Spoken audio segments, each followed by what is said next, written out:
Hello guys and welcome to Unique Study Point. आज के इस वीडियो में आपको 7 तारीख का जो पेपर हुआ था हिंदी का, उसके बारे में हम सोल्यूशन जानेंगे।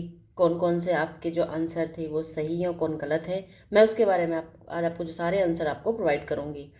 वीडियो शुरुआत करने पर आपसे रिक्वेस्ट यदि आप चैनल पर नए हैं तो प्लीज़ चैनल को सब्सक्राइब कर दीजिए और बेल आइकन को जरूर प्रेस कर दीजिएगा ताकि मैं जो भी वीडियो डालूँ आपको सबसे पहले नोटिफिकेशन मिल सके। चलिए जानते हैं पहले जो वस्तुनिष्ठ प्रश्न थे वो क्या थे। पहला था काव्य को कितने भागों में बांटा गया है। जैसा कि फर्स्ट ऑप्शन था दृश्य काव्य, दूसरा श्रव्य काव्य और तीसरा फर्स्ट और सेकंड दोनों या इनमें से कोई नहीं। तो आपका जो जो काव्य होता है वो दृश्य भी होता है और श्रव्य भी होता है, यानी कि जो आपका ऑप्शन था वो थर्ड सही होगा। फर्स्ट और मतलब पहला और दूसरा दोनों, यानी कि दोनों ठीक है। सेकेंड क्वेश्चन था पठन का क्या अर्थ है। पठन यानी कि आप किसी टॉपिक को कोई कंटेंट है आप उसको शाश्वर वाचन करते हैं या मौन वाचन करते हैं या दोनों करते हैं या इनमें से कोई नहीं। तो आप किसी चीज़ को शाश्वर भी वाचन कर सकते हैं, शाश्वर और मौन वाचन, यानी कि तीसरा इसका सही आंसर होगा। इसके बाद थर्ड क्वेश्चन था कि मौन वाचन का उद्देश्य है क्या है। वाचन गति का विकास, दूसरा पठित सामग्री का अधिकरण, तीसरा वाचन का अभ्यास या चौथा एक या और दो दोनों का। जिसमें जो ऑप्शन आपका जो राइट आंसर होगा वो होगा फोर्थ नंबर, एक और दो दोनों का, यानी कि फोर्थ नंबर आपका सही होगा। ठीक। अब फोर्थ नंबर क्वेश्चन था कि जो शब्दांश किसी शब्द के आदि में लगकर उसके अर्थ को बदल देता है वह कहलाता है उपसर्ग, प्रत्यय, संधि, समास। ये आदि यानी कि आरंभ में लगता है तो क्या बनता है उपसर्ग, पहला आंसर होगा। फिफ्थ नंबर क्वेश्चन था संज्ञा के स्थान पर प्रयुक्त होने वाले शब्द कहलाते हैं क्या कहलाते हैं, संज्ञा, सर्वनाम, विशेषण या क्रिया। तो क्या कहलाते हैं सर्वनाम, दूसरा ऑप्शन आपका सही होगा। अब जानते हैं अति लघु उत्तरीय प्रश्न। पहला प्रश्न क्या था, समास किसे कहते हैं।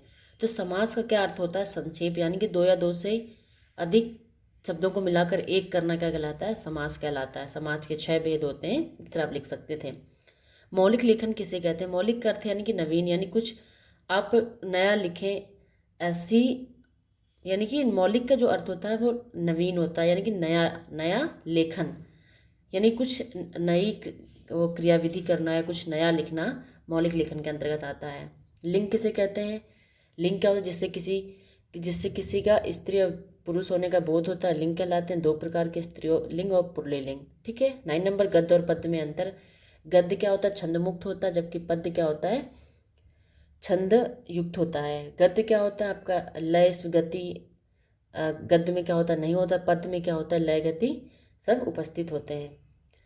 10वां नंबर क्वेश्चन था वाक्य किसे कहते हैं, यानी कि वाक्य क्या होता है। यानी कि जो शब्दों को मिलाकर जो बनाया जाता है वो क्या बनता है, वाक्य। वाक्य कितने प्रकार के होते हैं, 3 प्रकार, सरल, संयुक्त और मिश्रित। 11 नंबर क्वेश्चन काल की कितनी आवश्यक मानी जाती है। काल यानी कि वर्तमान काल, भूतकाल और भविष्य काल। ये आपके सारे अति लघु उत्तरीय हो गए। अब जानते हैं लघु उत्तरीय प्रश्न कौन कौन से थे। तो देखिए पहला क्या था, कर्मधारय समाज, यानी कि कर्मधारय समाज किसे कहते हैं, उदाहरण सहित बताइए। कर्मधारय समाज क्या होता है। इस समास में उत्तर पद प्रधान होता है, लेकिन पहला पद क्या होता है विशेषण और दूसरा पद क्या होता है संज्ञा या सर्वनाम का बोध कराता है। जैसे कि नील कमल, यानी कि नीला है जो कमल। ठीक है। इसमें नीला क्या है विशेषण हो गया और कमल क्या हो गई संज्ञा हो गई। तो यानी कि यह हमारा क्या होगा कर्मधारय समास के अंतर्गत है। इसके उदाहरण भी मैंने आपको बताया, नील कमल। दूसरा था कहानी या लोक कथा सुनाकर शिक्षक किन किन उद्देश्यों की पूर्ति कर सकता है।